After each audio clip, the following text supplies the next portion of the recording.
Great to have you with us here in NHL Tonight. First shift, one of the busiest guys in the great game of hockey, and without question, one of the best. That's Kevin Weeks. I'm Adnan Burke. It's good to have you with us. It was a pleasure listening to you last night. Always, brother. As always, Thank you. Leafs and Flyers last night. You know, Bob was choosing City of Brotherly Love. Flyers got robbed, man. They deserved that win. The Leafs goaltending was unbelievable. Yeah, Joseph Woll, St. Louis's own Joseph Woll, was great once again.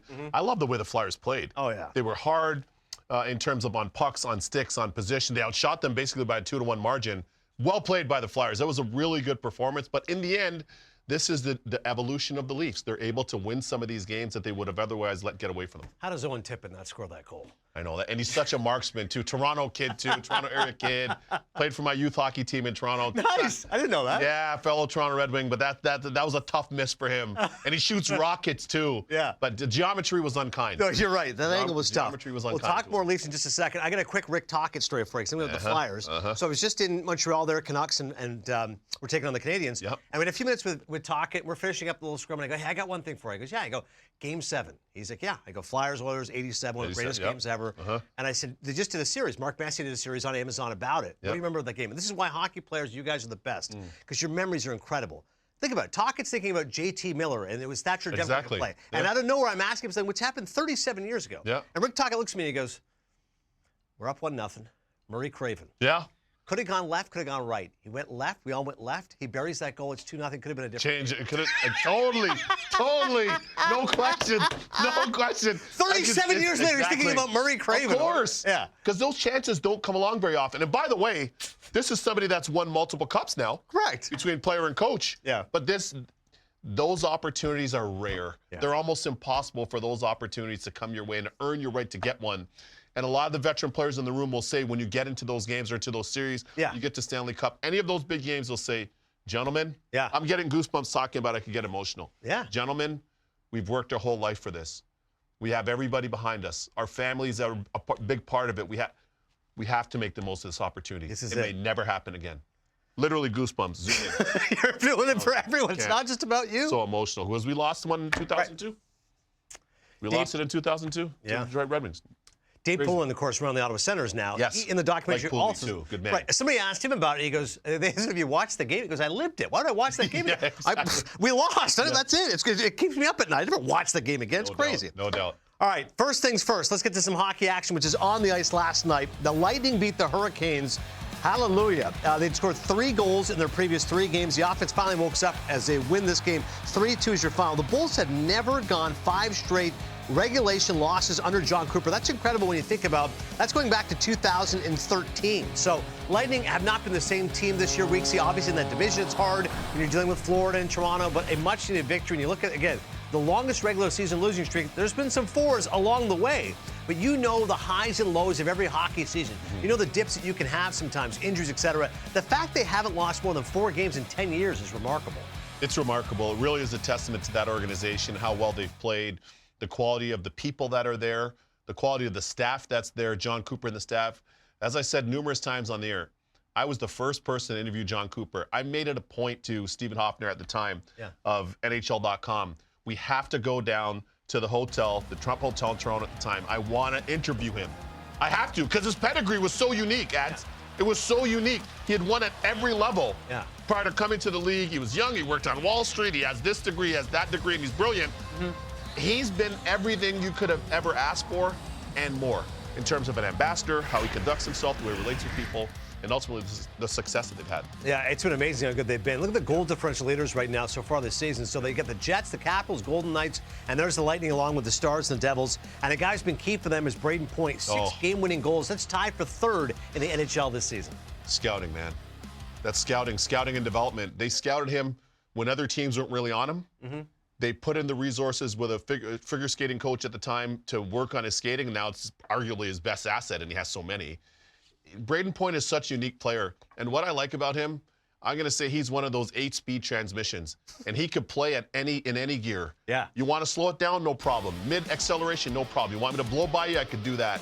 He's so unique and so gifted and clutch. He's a very good player for young players to watch, to see how to play the game and how to think the game as well. Tied for second right now in Brilliant. goals overall. It's amazing because Draisaitl was on a 61-goal pace, so points over 50+, having a remarkable season for the Lightning. Yeah. And collectively, look at the standings overall. Again, Toronto and Florida right now, 56 and 50. Then you got Boston right now, third in the Atlantic. Then you've got Tampa. They're just a point back of Boston. We'll get to the Bruins in just a second. But you could foresee a situation where Tampa's at least in the top 3 in the Atlantic, and maybe they can push Florida as well if they turn things around. Yeah, they have continuity there, and health permitting for them. They have continuity that people that have won, that have been on runs in those big playoff games. There's an identity to the franchise. They've had amazing ownership under Mr. Vinnick. They now have the transition under the new ownership group as well that's taking place. Everything has just been bedrock. It's been bedrock. You know what you expect when you go to the rink there. Yeah. And I mentioned Coop, but there's so many other coaches to mention. Every one of them. Nigel, goalie coach Franjean. Of course, now you've got. I can just go up and down the list, man. Yeah. I can go up and down the list of what they've done there. That continuity's been amazing. We'll see what the Lightning Flash, can do. everybody there. So good news for the Lightning as they snap that 4-game losing streak. Bad news for the Boston Bruins as they're singing the blues right now for the Bees. As a coaching change did turn things around after Monty was out, Sacco in. But last night shut out 4-0 against a team which is one of the best in hockey in the Edmonton Oilers. Things are dicey right now for this Boston Bruins team. As I mentioned, they might be third in the Atlantic, but their 5th straight loss overall in what's been a maddeningly inconsistent season. They, as I said, started out the gate slowly. You can make the excuse, well, Jeremy Swayman wasn't there yet to get in gear. They turned things around, but now it's falling apart again. They're not scoring goals, and they're giving up 20 goals, and the power play is absolutely non-existent. 0 for 8 right now. When I think Bruins Oilers, I'm thinking 1990 Bill Ranford. Come on now. Thinking the lights going out in Game 1 at right, Boston back Garden. in the Garden, yeah. But things are dicey right now, Weeksy, for the Bees. It doesn't look good. Yeah, it doesn't look good. I go back right here on our same channel to the start of the preseason, start of the season, early October. I said the same thing. I didn't like the way the offseason was handled. I didn't like the way things needlessly became public. All of those things, taking so long to sign Swayman, then talking about it, then this, then that. It was just very un-Boston Bruins-like. We know the Bees have been buttoned up. We know that their original 6, franchise, pedigree, everything in order. And for some reason, that wasn't the case in how they operated, and now those things are compounding based on their group right now. Yeah. So it's really tough to see. I never get down on teams. They're down on themselves enough as it is right now. They're going to have to pull themselves out of it because I don't know, Ads. What's the identity of the Bruins? Yeah. Tell me. You used to think of big bad Bruins, What's great the top identity line. Now it's and you got underperforming stars right now. Like this is not a situation where your best players are playing at their best. They haven't. These guys, Pastrnak right now. Okay, fine. You can look at plus minus wherever you want to. Marchand's not the same player he was. Pastrnak, McAvoy. You can't even say health. They've all played 43 games this season. They're playing. They're just not as effective as they have been in years past. Yeah, and that's a challenge because these guys are the beacons there in the seaport there in Boston. These guys are the beacons. Make no mistake about it. They're that good. But at least Marchand, I'm going to give him a little grace. He had multiple surgeries in the offseason. We know that. Of course, the NHL calendar doesn't wait on anybody. But still, yeah, those are tough things physically to overcome and then to play at a high level. No problem. David Pasternak's way better than he's playing so far. Even Charlie McAvoy has another level or two to his game. I've liked his game, but he's got another level or two to be dominant. Yeah. And Jeremy Swayman, it's been a tough year all around. He's had it. He hasn't.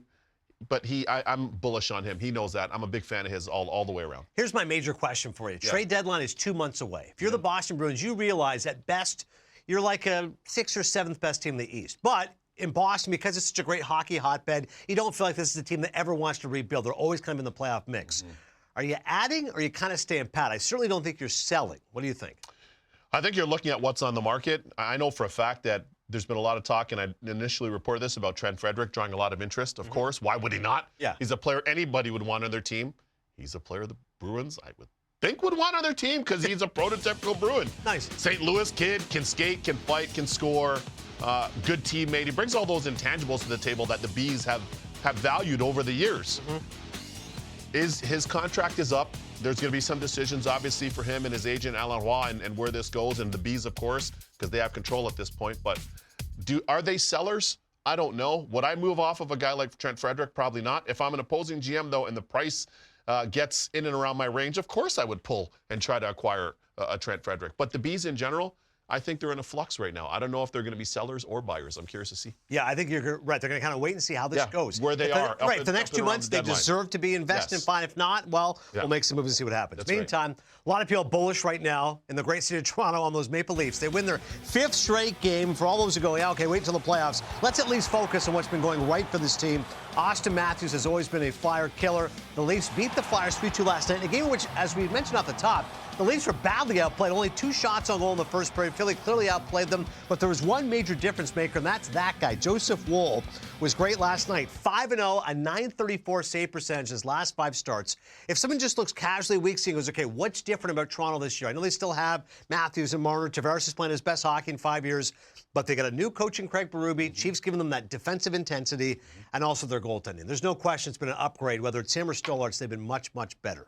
Yeah, okay, so let's, great points by you. Let's start with Chief. I had a good chat with him yesterday prior to our broadcast on ESPN with Bob Wischusen. Yeah. What I like about what Chief brings to the table, and I've been a longtime fan of Chief, even prior to him getting to St. Louis and working miracle, doing the impossible, which should be a movie, and winning the games, and winning Stanley Cup final on the road in Game 7 in Boston, deep in the heart of Boston. As he said yesterday, I want our guys to be direct. They are. Hard, they are. Hard on sticks, hard on position. Box out in our net front, box out and do a good job in front of the opposing goalies, win board battles, just be harder to play against. And I have to say this, the Leafs are. They are. I've had 4 of their games so far this season I broadcast, and every one of them, it's been a similar recipe. They haven't been the high flyers. Yes. Let's be loosey-goosey, play men's league at Chestwood Arena back home, and it's the rink 4, and we're good to go. They're playing a hard detail brand, especially their defense of core. Tanev been a difference maker, and you guys were talking about that last night. So good. Yeah. So he's again a goalie's dream. He's one of those guys, block shots, does all the insane. Benoit has been good. On the back end, McCabe. But lastly, the big thing for me, the goaltending, as you pointed out. Yeah. The goaltending has been absolute money. It was money. Joe Woll looked smooth in there again last night. I liked him since he was at Boston College. He patterned his game after Carey Price. Carey Price is his favorite goalie growing up, and that's why you can see he doesn't chase. He tries to play a calm style. Now, we know how elegant Carey Price was, a ballroom dancer, but Woll has some of those traits in his game right now. The key for him is staying healthy, and hopefully Stolarz is back soon as well. Health is the biggest thing with Woll, as you know. He's not a guy that's going to play 60 games. But if him and Stoli go together, Woolley and Stoli, things should be different. We shall see. Yeah. And you know, dirty. There was that great film, Knives Out, with Daniel Craig. Yes. This is Knives Out. Yes. Matthew Knives has been great recently. He's got 5 goals his last 3 games. Again, it's not just the stars. It's a supplemental scoring as well. Nice and easy. Nice and easy. How many different puns can we use? Yes, exactly. The way he's playing, same thing. Last week, Chief, you said that you want to see him be a little bit more direct. He's like, I do. And he's going to the net. Watch him. He's getting involved. This is last night during our broadcast. Get net front. He's a big jack powerhouse. I don't know if you see nice. V back. Tremendous shape. Playing, using that. He's leaning on guys. He's cutting to the net more. The beautiful goal he scored against Philly the other night in Toronto. Where he fade away in behind him. But you're right, Ads. You need the young players to take a step. Knies is taking a huge step, and he's taking a huge step towards securing a big bag, a big contract, too, from them. That's also true. He's going to be securing the bag for a team that's been very top-heavy with their contracts. Good news there for the Maple Leafs. In the meantime, of course, heavy hearts across both of our countries. As what's happening right now in Los Angeles with these wildfires. So this news coming down from the Kings. Tonight's game against Calgary has been postponed. Our hearts are with our entire Los Angeles community. We appreciate the hard-working first responders who are diligently working to contain the fire and protect our community. We appreciate the league's support in keeping our fans, staff, and players safe. This is the west side of L.A., impacting a lot of people. You know, it's wild. I spent a lot of time out there. I was literally just there for Golden Globes. Just flew back to East. Anyway, I didn't sense any of this coming just based on weather, based on... Next thing you know, I get back home to Jersey. I start seeing what's going on there, talk to a bunch of people out there that I know. It's a head-scratcher. So many different people have been impacted. So many hockey fans, players. I mean, there's players I know that have lived in Malibu, that live in Malibu, that have homes in Malibu. There's so many other people I know from film and other businesses. So it's really tough to see. Our prayers are with them and their families right now. What a horrific time and a horrific experience for everybody involved. It's so sad to see. Not only one of the most beautiful parts of the country, one of the most beautiful parts of the world. Literally of the world. And I just interviewed Chef Nobu. Who has Nobu in Malibu. Wow. Literally just interviewed him on the red carpet 2 days ago, and now this happens. It's so sad to see. Yeah. Oh. Definitely, our hearts go out to everybody who's suffering right now, Sure. the property damage, and I can appreciate all this great hard work. Malibu, Pacific Firefighters. Palisades, everywhere now, yeah. Here's the schedule as far as the hockey schedule tonight. Kind of a light schedule, only 4 games. Canucks Capitals, a game that's definitely intriguing as Vancouver right now and Rick Tocchet fighting for that playoff spot. The Capitals have the most points right now in the Eastern Conference. They're tied right now with the Toronto Maple Leafs. Also, the Avalanche and the Blackhawks. Colorado has been on a heater. They got the top wildcard spot. Chicago, they've got the lowest points in all of hockey. Panthers in Utah had a great time talking to Andre Tourny yesterday. Quebec guy. Utah, yeah. Bears great. Bear. 4 points in the playoff spot against the defending Stanley Cup champions. And the Flames and the Kings as well, as we just mentioned. That game is postponed. So let's talk a little Vancouver Canucks. So they've been hard bit by injuries. This news from Dan Murphy. Lankinen starts for Canucks. Demko is close. Pedersen and Forbort are game time decisions. So I was at the game on Monday. It was Canucks and Canadians. And it's fascinating. We see there's such negativity around that Canucks team. You know what I mean? Like it's kind of like, I think of the franchise in general, right? They've come so close, haven't been able to win it. Whether it was 82, Richard Brodeur, 94, Kirk McLean, 2011, this time we're at home. No, they've never been able to go over that hump. And you kind of just sense this negativity sometimes. And this year, it's, okay, we all know alleged rifts between star players, whatever that happens. That game I'm watching, JT Miller was unbelievable. Yeah. He said a very quiet season, 4-point game against Montreal. Here we go. But they still lose the game. Like when your stars step up and you still can't win it. Lankinen has done his best, but they need Demko back. It sounds like he's close. He's been on the ice. Odd team right now, odd vibe in Vancouver. I feel like they're going to be a good team when healthy, but it got some negativity around that team right now. I think that's always been the toughest thing. Listen, alchemy is so important. We can look at technique, we can look at skill, we can look at abilities and talents and all those different things. But it's the alchemy, it's the juju around the team. It's what those things are like, what it feels like in the marketplace, what it feels like when you come to the rink, when you go out, all those different things. And I can tell you this, I've spoken to numerous people again this season, most recently, and they just echoed everything you just said. And I haven't had any of their games up close, but I've spoken to somebody that's been around their group 5 times and has players on that team, and they've said the exact same thing that you just echoed that you saw in Montreal. Yeah. So if you want to have success in the league, it's not enough to just say, we want to be successful. That's not enough. And everybody, from fans to sponsors to the team to the players to the organization, that we want it. It's what type of an energy are you bringing? What type of energy is there? And I put it this way. You look at Florida, conversely. Yeah. Look at Florida. The vibes around that team. Always positive. Bro, the last year, unreal. Right. Vibes. The year before, even when they lost in the final against Vegas, vibes. You need that because it's not just all about the X's and O's. You need the good vibes around you too. And hopefully for them, they can really try to establish that there. Yeah. Because they have so many good pieces and good players and talk and different people. But that's what's missing for them right now. It's a great point about Paul Maurice and the Panthers, too, because that team... My favorite. Right, they exude positivity. I asked Mo... My favorite. I said, before Game 7, you're up 3-0, and now you've lost 3 straight. Yep. Like, how did you steady the ship?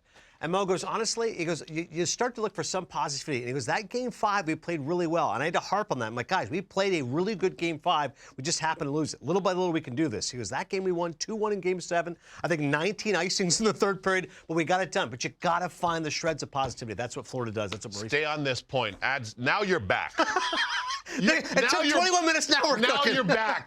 You want me to get into that? I remember being in Edmonton, bro, up in Berta after Game 6, in the arena. Yeah. And we come down, EJ Radic and I get off the call for NHL International. And come down, EJ had to go and doing a segment or something. He wanted to go to the presser. Sure. Florida Panther after Florida Panther after Florida Panther walked by. Weeksy, how's it going, man? Weeksy, what's up? Hey, what's up? Oh, fresh Jordans. Hey, what's up? Nice. You just lost Game 6. Right. Head should be down. The sky is down. Right. Sky's falling. Head should be down. Right. No, it's all good. We got this. I saw it firsthand. How bubbly they were after, not like loose and sure. They don't care. Yeah. But I saw again vibes.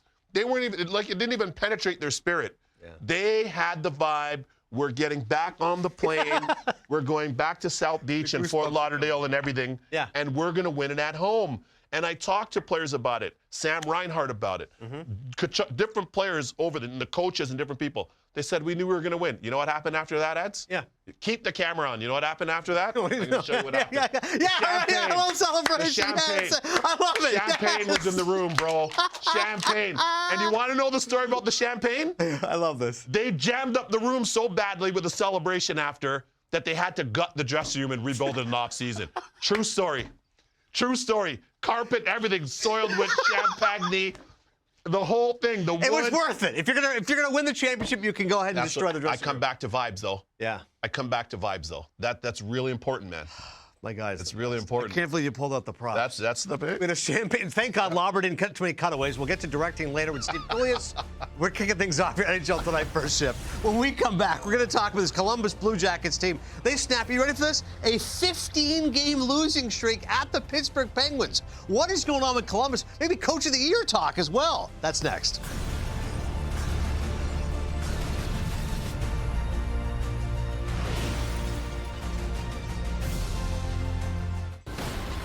We continue here in NHL Tonight First Shift, and yes, you know the expression, all good things come to an end. Well, eventually all nightmares end as well. In Columbus, they're still celebrating. They finally won at the Pittsburgh Penguins. It has been their house of horrors, whether it's Mellon Arena, PPG, 110-5 their last 16. They finally got the one last night. They'd only scored just about 2 goals a game. They've been giving up 4, power play 18%, but the 15-game losing streak at Pittsburgh snap. By the way, shout out to our producer, J.D. Lindbergh, who nailed the parlay. He said the streak's going to end eventually. And for Columbus, listen, just big picture, Weeksy, first up, this is a good story. They're better than a season ago. They're at least in the playoff mix. There's definitely not as much noise around the team, but what are your impressions of a Columbus team that could be a playoff team? Nobody was saying that at the start of the year. Yeah, because they've been mired in basically the mud for a long time. And they've got a great market, great building, great fans. There's so much to like about it except for the results. But for whatever reason, to me, this year, it seems to be a lot more tangible in terms of their game to game. It's more repeatable. They played a harder brand. Zach Werenski, for me, my man Z out of Michigan. Norris Zach Trophy Werenski, conversation. Right in the conversation. I don't mean like periphery. Yeah. Right in there with the great Cale Makar and the great Quinn Hughes. Wow. That's how great Zach Werenski's played this year. Kent Johnson, the young kid out of BC, he's been excellent for them. For the most part, the goaltending has been really good. And Marchenko, Voronkov, those guys up front. Monahan was playing well. That top line of Monahan, Marchenko, Voronkov. Now, Monahan does go down with the upper body injury, but 5-on-5, these guys have been incredible as we take a look at their numbers overall. I mean, they have the plus 17 goal differential. It's best of any team right now in the NHL. You see the font there at the bottom. Time on the ice, over 230 minutes, 22 goals, 5 goals allowed. When your top line is cooking like that, Weeksy, that's amazing. Exactly, and that's something that you'd rarely see for the Columbus Blue Jackets. Yeah.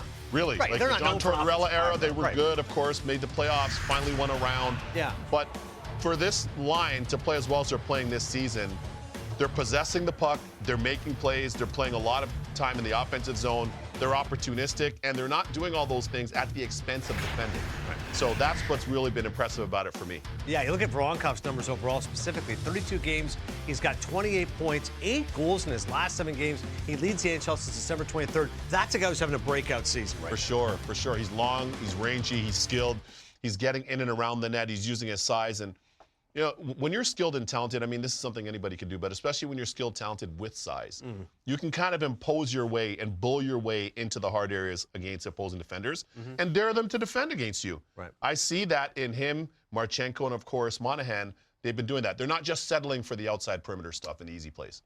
Showing off some skill right now as they're very much in that playoff mix, as you saw there. You got the second wild card right now. Still to come here in NHL Tonight First Shift. Oh, we'll amp up the energy and the electricity with Stevie K. Steve Kouleas has some grievances towards cameramen.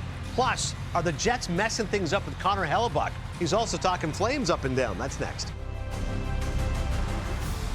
From live play-by-play to your favorite game day anthems and the biggest sports podcasts in the world, the iHeartRadio app lets you take it all with you wherever you go. Download the free iHeartRadio app today.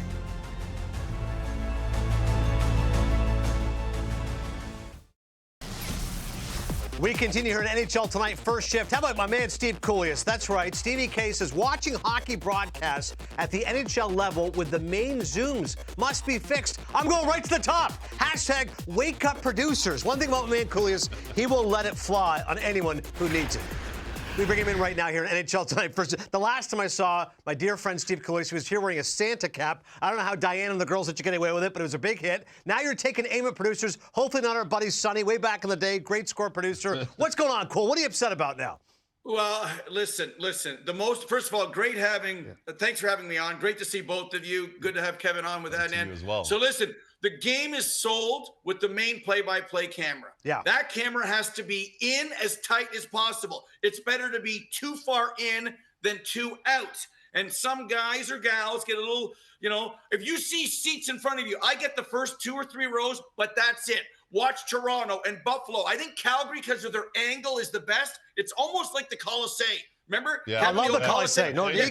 got to get in and turn the lights on. It's too dark in Columbus. It's too dark in Utah. But they're new. I helped fix the Vegas Zoom. At one point, I'd rather listen to the game on Sirius XM than watch Vegas. But Darren Millard, I'm sure the Zoom is good in Vegas now. Thank goodness. Darren Millard. Listen, how about, I know you like the broadcast on Amazon Prime. Me and Jody Shelley, Thomas Hickey, the great John Forson. Yeah. We were discussing this, Chloe. We said, too many cutaways, right? We're hockey fans. Yeah. Let me just see the action. You don't have to cut away every 10 seconds. I got it, right? Yeah, and down low, and I know the directors, artistes, sometimes they cut down low and you see 6. That's the referee. Yep. Or they move the puck in front of the net. Just be careful. You don't want your team to win a playoff game as you're looking at the back of what 6 used to be Dan Marowelli. I don't even know that. Wow. Nice there you go.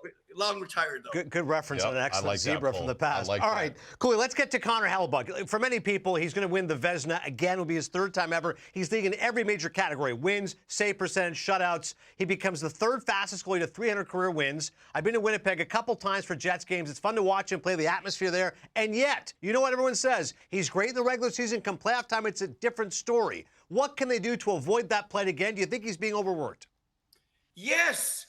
Yes. 66, 64, 60 games the last 3 years. Last year in the playoffs, 1-4, 870. Year before, 1-4, 876. Not good enough. Yep. It's too much. 60 is the max. And don't forget 4 Nations. He might go 61, 62, 63, 64. 64 regular season right now projected. That would be 68. It's too much. And what for? We've seen before. Take it easy, guys. Don't overplay. I'd love 58. Comrie's done a pretty good job. It's not Laurent Brossoit, but they made that decision. So I think for the Jets and Hellebuyck, REST is key for Game 83. They've got something to prove. They got the team. They got the goalie. So don't overwork him. And remember, he might get 4 more games in Boston and Montreal at the 4 Nations. Cool. At this point, is he your Vezina Trophy lock right now at this point in the season? I think so. He plays in front of a great team. I mean, there's something to be said about, the Lucas Dostals of the world. I mean, Hellebuyck's ranked number 1 on Money Puck of the 90 goalies. Yeah. And Dostal, I think, is still at number 2, which is great. And as you look at these numbers, like 920, the league average is 900. Weeksy, Adnan, it's fell from 915 in 2015. Every year, it's kind of like Nortel stock, going down and down and down. And if you're at 926 when the league's at 900, Weeksy, you don't think you know your stats? We had Gary Galley on the show yesterday, and Hockey DB has him at 599. He goes, no, they gave me that assist. I'm at 600. He's been retired for 15, 20 years. Everybody, exactly. They all know their numbers. And I want one thing about 3rd fastest. Let's be honest. Bernie Parent, Ken Dryden, Rogie Vachon, Billy Smith, they didn't get 3-on-3. You know how many goals Wayne would have got with Messier and Curry and Coffey 3-on-3? And they didn't get shootouts. So compare apples to apples and oranges to oranges. You imagine Jacques Plante and Glenn Hall and all the greats. Look at Andy Moog, even there, fastest at 300. So they had overtime starting at 82, 83, I believe it was. Stu Gavin, the first overtime goal. But at the end of the day, 3-on-3 is different. And even when you lose in overtime, you don't get a loss. So just be fair to the kids out there who don't understand that. Yeah, good perspective, for sure. I miss the days when a goalie like Grant Fuhrer plays 70-plus games. But you're right, Cooley. It's a different era now. And by the way, great Bernie Parent reference. I still love the sign. Only the Lord saves more than Bernie Parent. Yeah, and they had that in St. Louis, too, for Cujo. That's right. Only God saves more than Cujo. That's so true. So true. Get Cujo in the hall, too, by the way. What are we doing? Underrated. I mean, God, for years, Cujo was incredible. Get Cujo in the hall. How about the impact of Middleton right now? He's been terrific, Cool.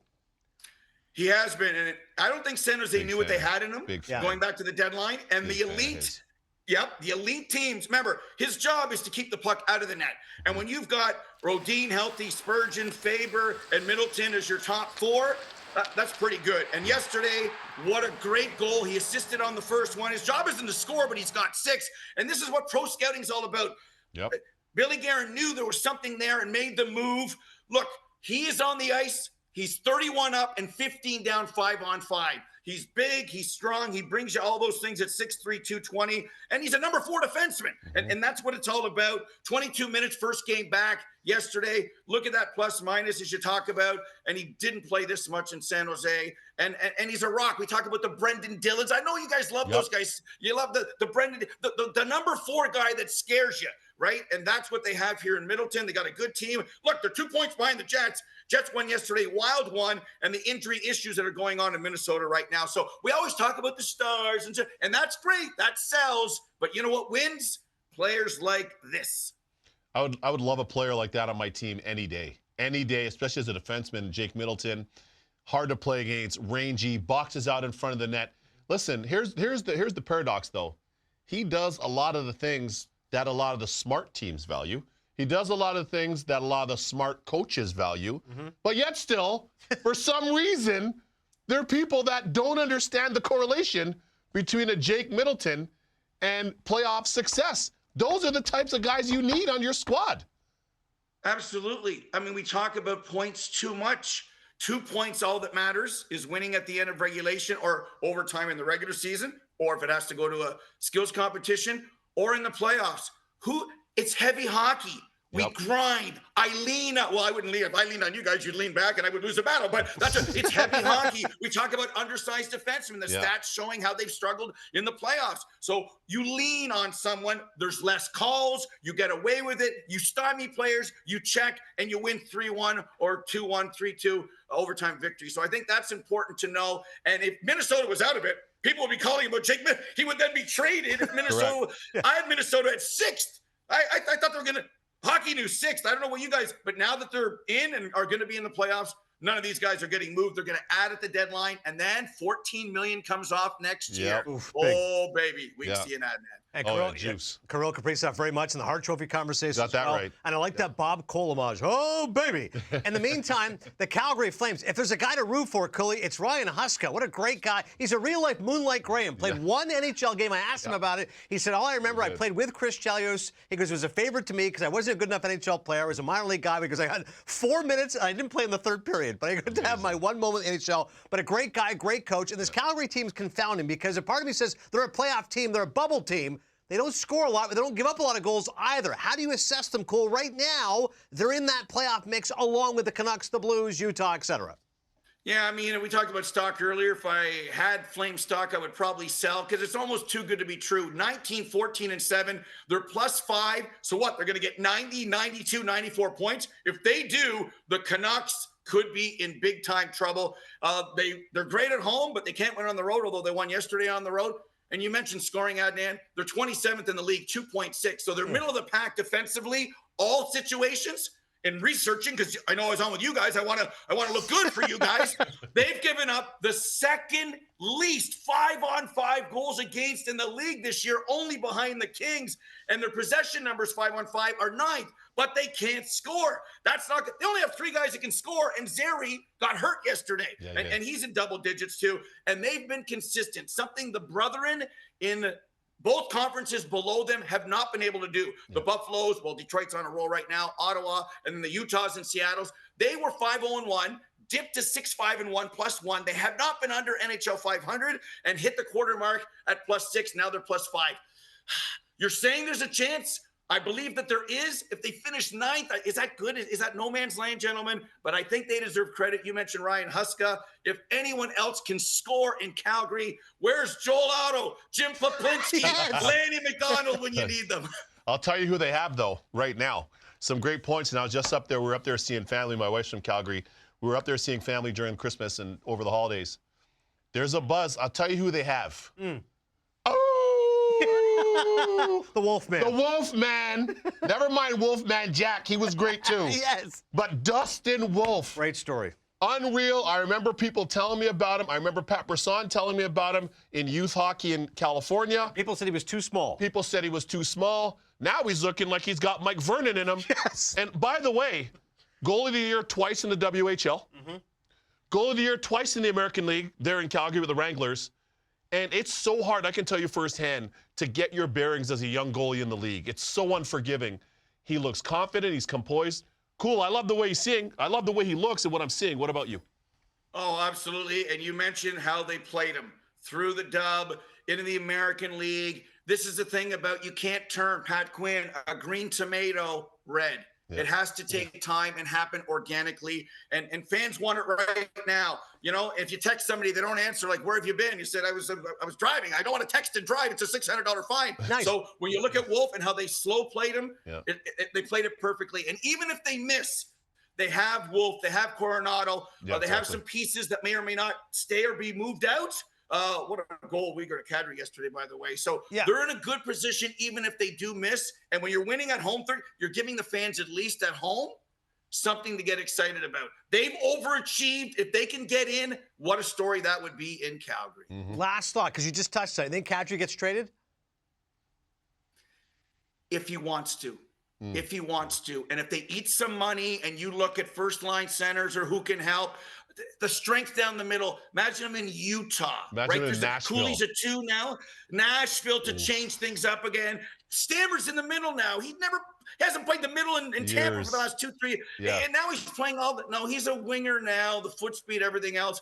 Kadri there'll be an audience. Especially if the Flames eat some money, but you can't trade them when you're +5.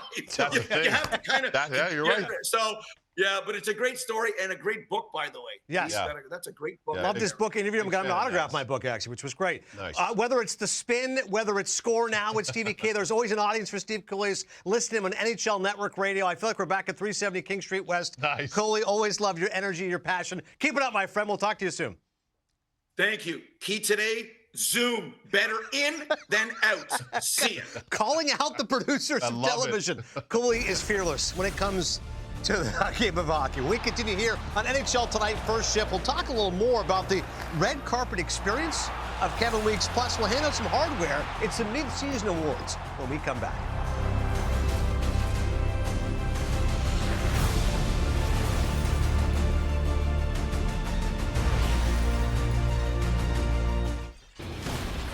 The good stuff here at NHL Tonight, First Shift. How about this? Credit to Sportico. Kevin Weeks doing great stuff with them. And Sportico tweeting this out. Adam Sandler with a nice shout-out to the Bruins ahead of the release of Happy Gilmore 2. You know, Adam Sandler loves all sports. He's a huge sports fan. There he is with our buddy, Kevin Weeks. I was so happy. I saw the pictures Kev was posting on Instagram. Like, there's my boy, Weeksy, Thank you, at the Golden Globes. Much like another fellow Canadian, Jesse Palmer. You cross-pollinate, whether it's sports, whether it's entertainment. First up, tell us why you were there at the Golden Globes. It's really cool. Thank you. So essentially, Penske Media owns the Golden Globes. They own Sportico. Sportico is doing a lot of great things around sports and business and that kind of entertainment, really, that kind of fusion. Yeah. And shout out to my guy Scott Soshnick over there. Scott's like, hey, listen, we own the Globes. Would it be something you're interested in? Would you like to? We haven't done it before ourselves as Sportico. Right. We want to have a footprint there. Would you be interested? I was like, yeah, of course. Wait. Hobnob with Hollywood What do you- establishment. I'm interested to go to Whole Foods and get organic Granny Smith apples. You don't think I want to go do this? Of course, bro. I'm like, yeah, of course. That's great. And you know, when you go into a different realm, it's different. Of course. Right? Especially when you set foot into a different realm. Yeah. It's very different and it's new, but it was so exciting. The vibes were immaculate, high, it's so organized. Our entire team did a great job. Our producer, Matt Palacio, shout him out too. Nice. It was amazing, just so well organized. You know, you've run these events. Yeah, I was lucky enough to cover the top. Oscars in 2016, Absolutely. 2017. Yep. And I remember, I'll never forget, this me and my buddy Ben Lyons there. Amazing. I mean, the bright lights are unbelievable. Unreal. And Legit. walking that red carpet, like Yeah. somebody was vacuuming that the night before. Yes. Everything's glistening. You're seeing all the movie stars. Mahershala Ali before he won his first Academy Love that. Award. Great dude. He won for Moonlight. I mean, Yeah. it was surreal. I had buddies from college, from Ryerson. Yeah. They're watching like Jeff Bridges being interviewed by Jimmy Kimmel. They go, is that Verk? Just walking behind the back. I know that one. I know that one. Staring at the camera in the background. Yep. It was great. It's fun. Let me quickly. Please. The new cousins. So many new cousins that I didn't know that I had. Dude, Weeksy. So many new cousins. We do games. We do this. Showcase games. We're in Prague International. All these different things we do. All of a sudden, it's like, hey, what's up? I'm like, really?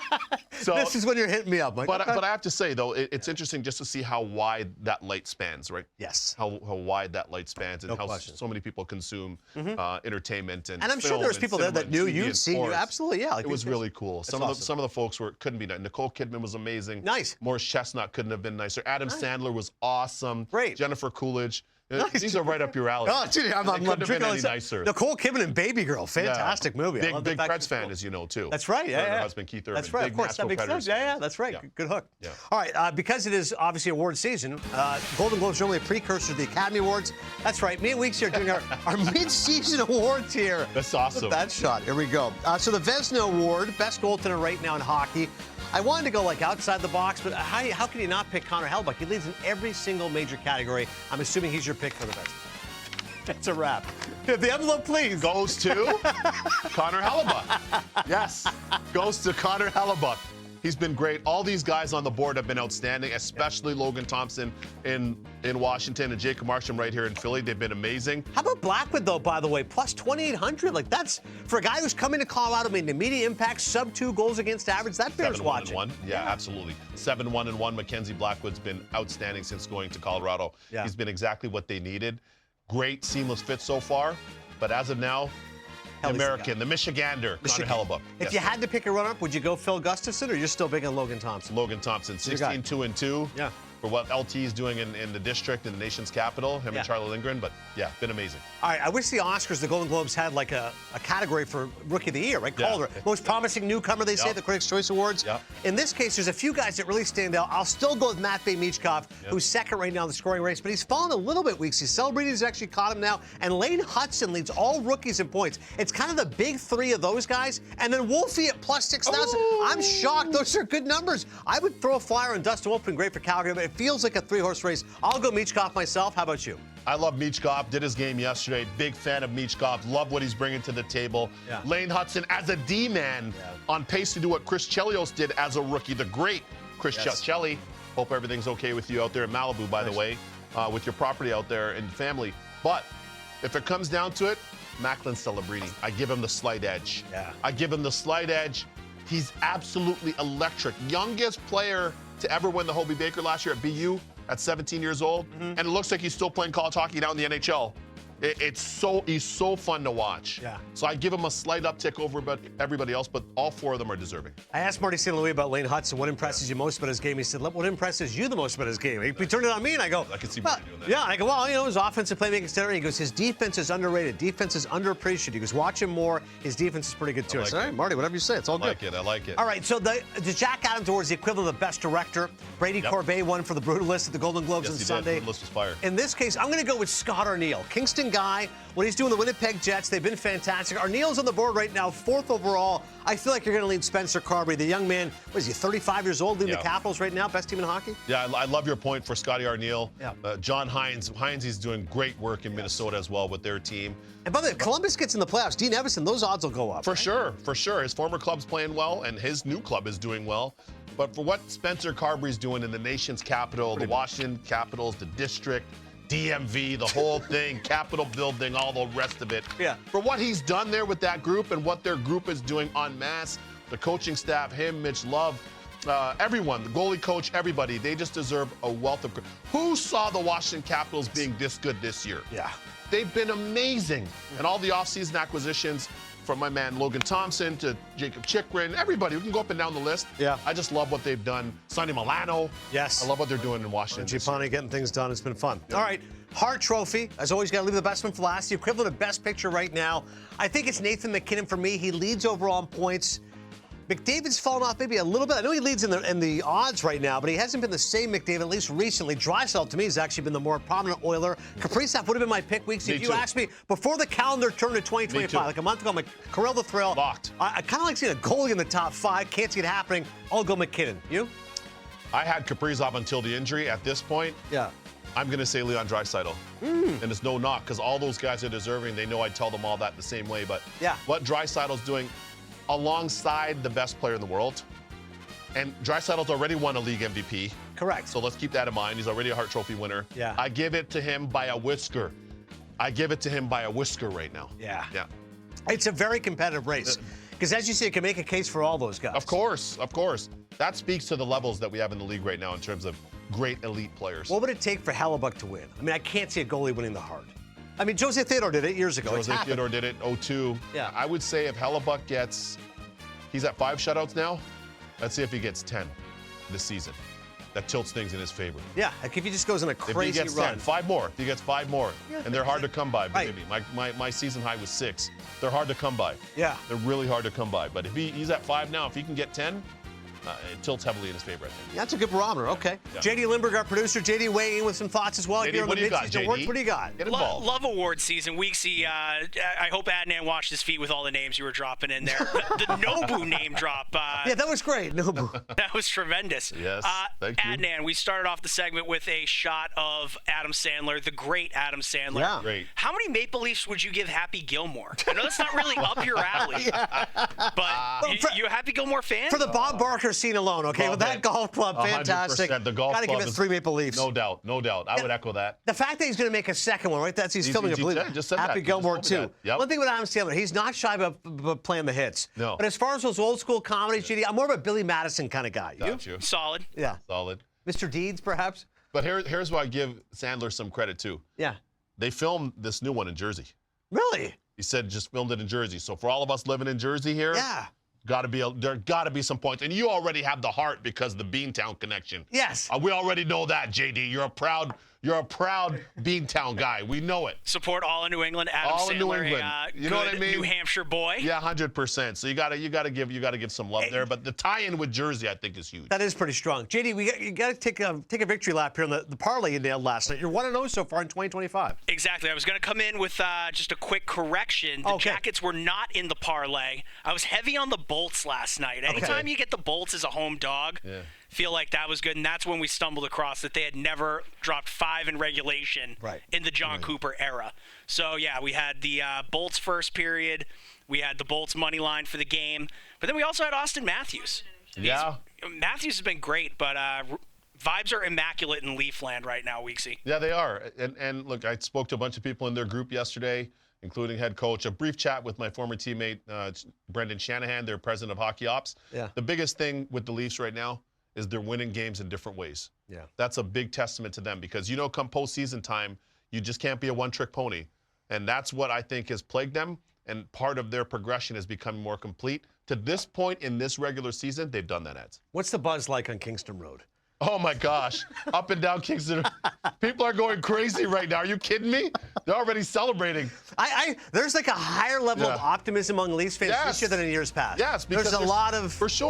For sure, because they're showing you different elements of their team. And the chance of 1967 from those who hate the Maple Leafs. Wow. For Kevin Weeks, I'm Adnan Burke. Thanks for watching NHL Tonight First Shift. We'll see you next on the red carpet. Thanks for watching. Guarantee you that.